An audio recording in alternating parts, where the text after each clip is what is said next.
சென்னையிலேருந்து வரேன். சென்னையிலேருந்து ஸ்ரீவில்லிபுத்தூருக்கு எங்கள் ஊர் கும்மாப்படி வரேன். ஸ்ரீவில்லிபுத்தூர் ஸ்டாப் வந்துருச்சு. இறங்கி வர டயத்தில் பஸ்ஸில் பிரேக் போட்டிருக்காங்க. உள்ள பஸ்ஸுக்குள்ளே நான் கீழே விழுந்துட்டேன். சரி, ஸ்ரீவில்லிபுத்தூர் ஸ்டாப் வந்துருச்சு. ஓகே, நம்ம ரைட்டாக பாத்ரூம் போயிட்டு பேக்கெல்லாம் பிக்கப் பண்ணி கீழே இறங்க வந்தேன். அதுக்குள்ளே பஸ்ஸுக்குள்ளே பிரேக் போட்டாங்க. பஸ் பிரேக் போட்டால் உள்ள முன்னத்துல விழுந்துட்டேன். விழுந்து சோல்ட்ரு எனக்கு அடி கீழே இறங்கி பவுடிங்க ஏறிக்கிருச்சு. வேதனை தாங்க முடியாம அலற ஆரம்பிச்சிட்டேன். ஏன்னா வேதனை தாங்க முடியல. கதவை தட்டினேன், கதவு டோர் லாக் ஆயிருச்சு.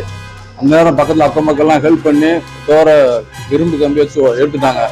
கதவை உடைச்சு இந்த மாதிரி தம்பி கொஞ்சம் ஆயிடுச்சு, பக்கத்து நிப்பாட்டுங்க அப்படின்னு ஸ்ரீவில்லிபுத்தூர்ல அந்த இடம் உழவர் சந்தைக்கிட்ட வந்து நிப்பாட்டாங்க.